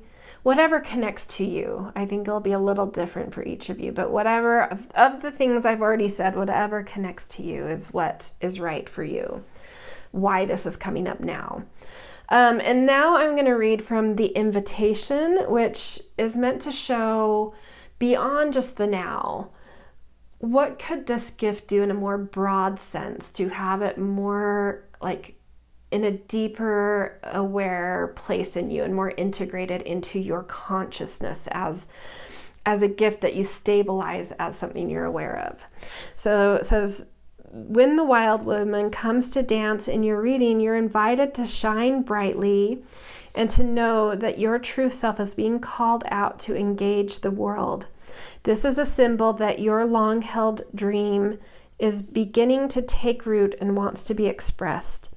Your authentic self doesn't fit in a box. It needs the freedom to shine. It's time to have courage and step into the light. The wild woman says, shine brightly, dance with abandon, be yourself, and let the Great Spirit decide what happens. You'll be happy you did. So I see this in a more broad sense that not only are you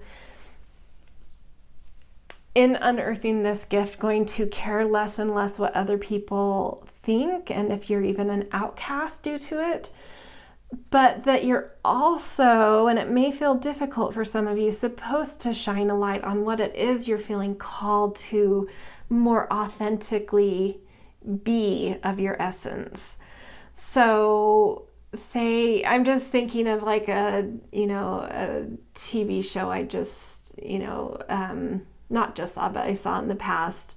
Just a good example, there's a girl in the series called Sex Education that is really into like sexual alien art and like that. How obscure is that? And probably not accepted by most people. But not only is she just supposed to do that because it's her essence, but she also puts it out there. And she, in one of the seasons, I think, like creates a whole play around it to put in the spotlight. And it's sort of like, whatever we are, whatever our essence is, it is creative. It is a force, and it's not meant to be hidden. So not only are you being asked to kind of rebel right now in order to be who you are, but not to hide that either. To, yes, be who you are, but also shine a light on who you are. And just as you don't care about being an outcast by being who you are, not caring what people think by showcasing what that is and really putting a spotlight on it. Okay, interesting. Okay, we are going to do a few cards from the Between Worlds Oracle to see how this might feel to you personally to step into this gift.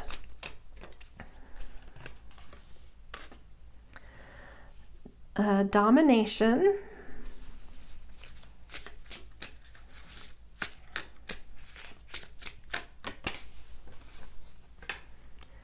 Security.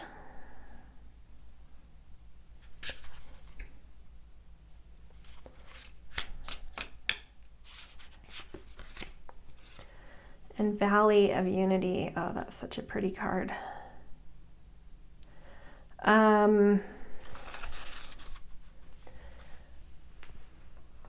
This is beautiful. What I feel here, what's kind of coming through me with these cards is domination in the sense of leaving a cage where you have been dominated, where your essence has been suppressed, where you've felt caged in order to try and be quote unquote normal or fit in or accepted as part of a culture or society, and you've felt in doing so, you've caged yourself and you've felt like the world has dominated you, right? You've not been able to be free, and you're opening that cage.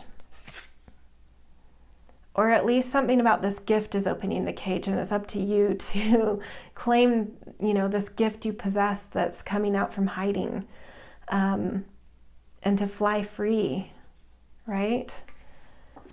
So it feels freeing. If you were to step into the gift, it will feel very freeing, is what I feel. And contrary to your beliefs that it may kind of eliminate a sense of like security through maybe not being accepted anymore, what you actually find is a much deeper sense of security. And it's like all these eggs in here are, to me, are these birds here that have hatched. And it's like your colors come to life. And it's like you find your place, and because of that, you find security you've actually never felt, and you find unity you've never felt, and it sends you on this new journey of really discovering a whole new world that you create, that you color in, that you find due to being yourself. You find and you help create, and it's like it's all of it. It's all the things. It's like you start co-creating, you start finding creations, you start finding the things that are really matching your essence, and you start creating more from that and creating more of your essence out there. I think it's gorgeous, so beautiful. This comes from like all of your colors being confined into this teeny tiny little space to all of a sudden it being exploded out into a whole world filled with your colors. Yes, so much yes to that. Okay, let's do some tarot to see, by stepping into your gift and really claiming this gift and living through this gift, how does this feel out in the world? Like how does this present, I guess I should say, in the world? So this is kind of how it feels to you, and then this is how it kind of, manifests out in the world. I'm getting so much playfulness already.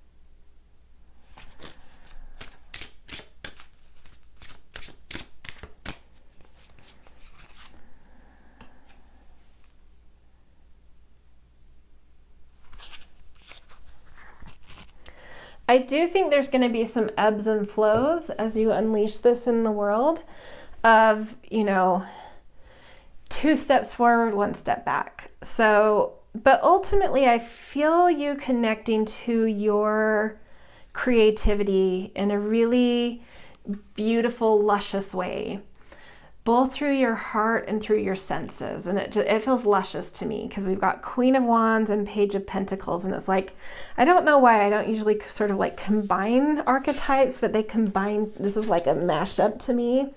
And it feels like lusciousness, like you find lusciousness. You feel your creativity come alive in a very luscious way. But as you start to put things, this is like you taking the steps to be you. And there's a lusciousness that starts coming out. But then as you start putting it out into the world, I think, you will get reactions, of course, like we're expecting you to be this, and your color's confined, and now you're this. And they're going to want to put you back in the cage. I do feel, like people want you back in your cage. I feel like that does happen. But you're just like, nope. And I think that by being yourself, there's other people that are out in the cage, and they can see when another person is breaking out, and they reach out, There are eyes on this that are like, hell yes, do it, keep doing it. And they hold your hand and pull you out of, like, I see this as a tug of war. It's like some people that want you back in the cage have your foot, and these others that are like, no, more of you. Even people you wouldn't maybe expect. People that have broken out of the cage, but also people that are just like, whoa, I'm a fan of what you're doing. Like, why haven't you been doing this? Like, you know, like both sides, people that have broken out themselves and people that are just like, I love what you're doing, are like, no, we got you. Their hold on your foot means nothing. You just need to kick, but we got your hand, right? And as soon as you choose that hand versus, you know, allowing someone to have a hold on your foot, which you have the ability to kick off, as soon as you choose those that have your hand, everything will move fast with this. Your luscious creativity will come into its authority. Your tangible place in the world will solidify.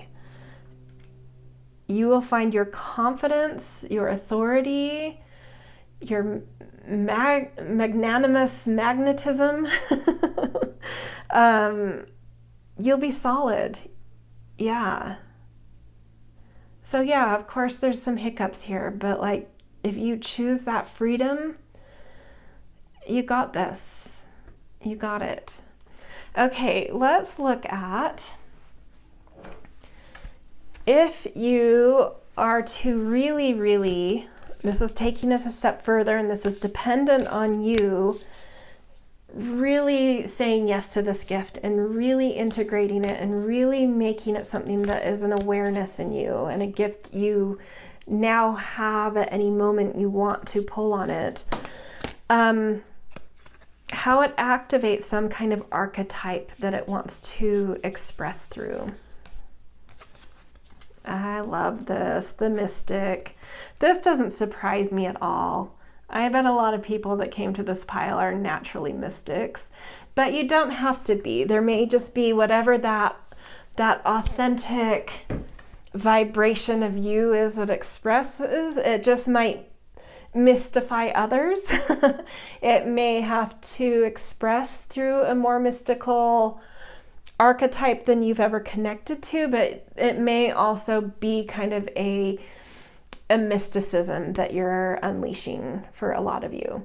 Whatever you connect to, it may just be some, you know, a version of you that's more mystical than you've ever accessed, or it could be a full-on just like you are a mystic, you know,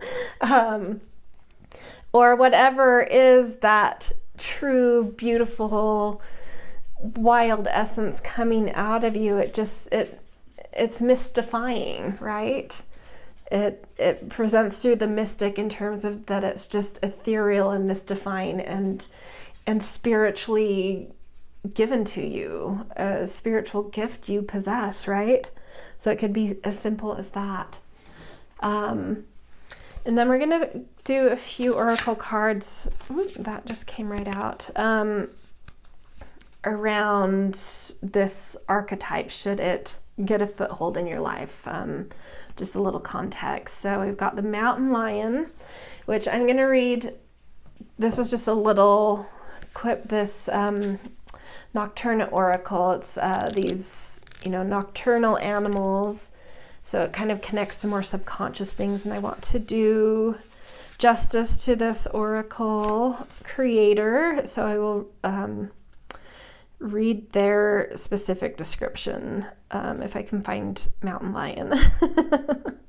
Hold on one second. Here we go. 40.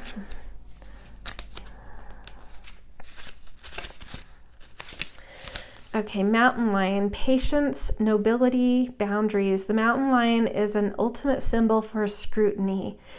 A reserved and solitary creature, the mountain lion preserves its energy and only attacks when the time is right. These noble big cats are sure of themselves. Being apex predators, they have few things to worry about. That's why they sleep so much. Mountain lions are also very territorial, a reminder that setting boundaries in your life is very important. I love that this came up, because even though it came up that you are supposed to share your light into the world, it doesn't mean that you can't have boundaries. Maybe there's some people you know it's not safe to share that with. And you can have boundaries with that. You can create boundaries where those areas don't have access to you or what you are putting out into the light, but to still put your light out there in areas that feel like they have appropriate boundaries for you, you know? So this isn't saying that you should just feel unsafe all the time because you're putting yourself out there to people you know will never understand what it is that is true and authentic in you.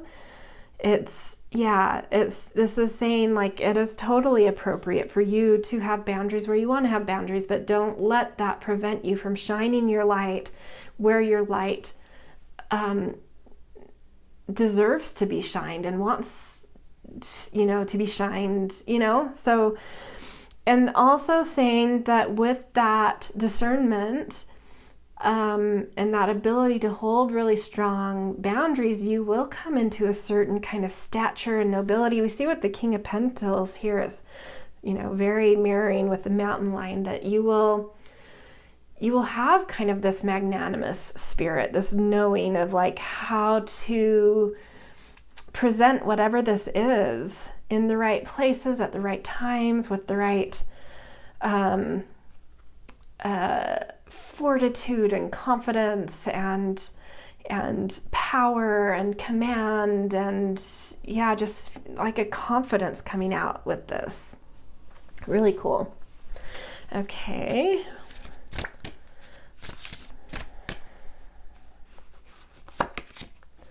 Simplicity, beautiful.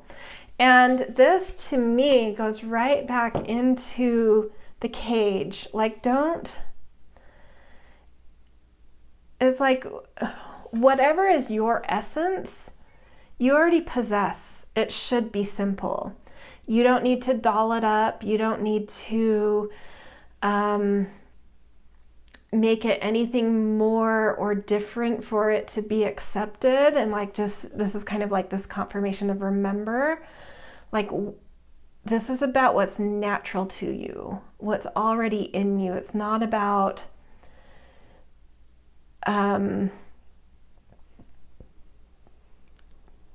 spiffing up, adorning, whatever it is to try and make something acceptable or accepted or bigger, better, or more beautiful than it is at its essence. Like, it just let it be its essence, whatever this is that's coming out of you, this wild woman, your core essence, whatever it is good enough. And so let it just simply be what it is. Yeah. Okay, last oracle card around as this mystic archetype, if this mystic archetype were to be activated. I love this mystery ghost pipe. And I think in the simplicity, in the boundaries you hold and that confidence you hold and the simplicity you allow to be there of what this mystic expresses about your true essence, there's mystery in it. It's just filled with mystery because it's so pure and so simple and yet so discerned and strong. It's like, you know, it's just, and it's just your essence. It's like, it's not like you learned something. It just is. It's just you. And so others may be like, how are they doing? What is this that's coming out of them? Who is this person? What are they? What's this this thing or this? What's happening here? Like, I don't understand. And it's because it's your essence. So no one can fully understand it or ever learn it. It's just you. And just, yeah. So it's just sort of like showing that if you embrace this gift enough that it activates this mystic archetype, you just have this, like, what I feel about this mystic is just this elegance that is alluring, mysterious, magnetic, yeah, just filled with so much to bring to the world. I love it. Okay, last, oops, knocking the table. Last card we're gonna do is a goddess card, which is gonna show which goddess is trying to help us with this gift, trying to help us unearth it, trying to help us use it for the immediate thing, and trying to help us integrate it so it really activates an archetype within us. And by whatever goddess shows up may give us a little clue as to how this journey will feel to kind of unearth, claim, and integrate. Irene, peace. There is no need to worry as everything is working out beautifully. So whenever this card comes out to me, I used to use this deck for daily readings in my life. I'd pick one goddess every time, and every time she came out, it ended up being a chaotic day, and I would have to remember, like, everything's fine though. And then I would, like, step back and be like, yeah, everything is fine. Nothing's like, none of this chaos is that meaningful. It's not like that dramatic. It's not that impactful. So what I feel here is, like, even though appearance may feel like it's stirring your life up and changing things and making it feel a little bit chaotic, nothing is that dramatic though. Like, none of it means that much to you. None of it is that you know, if you were to step back from any one thing that feels chaotic to you, you may just be like, yeah, it's not a big deal though. Like, it's just things are shuffling and changing, and I'm changing, and none of this is that dramatic. It's just a lot of little shifts, just a lot of little things coming into place. And so it just feels, you know, it just feels like things are off balance, but they aren't. They're actually redesigning to come into greater balance. So this is just like saying there's no need to worry. Everything is working out beautifully. All the little shifts that happen, all the little things that make it feel like life is hard to control or manage, is just things are reorganizing into something much more beautiful, much more peaceful, much more soothing for you. Yes, I love that. Okay, this is where I'm going to leave you guys. If this resonated, I always appreciate the things like and share and subscribe. It definitely helps my channel and also lets me know what you guys are liking. And I always appreciate kind and thoughtful comments. It makes me feel some humanness out there. But regardless, I'm just very thankful for all of you that come to my readings, especially those that come time and again and support my channel.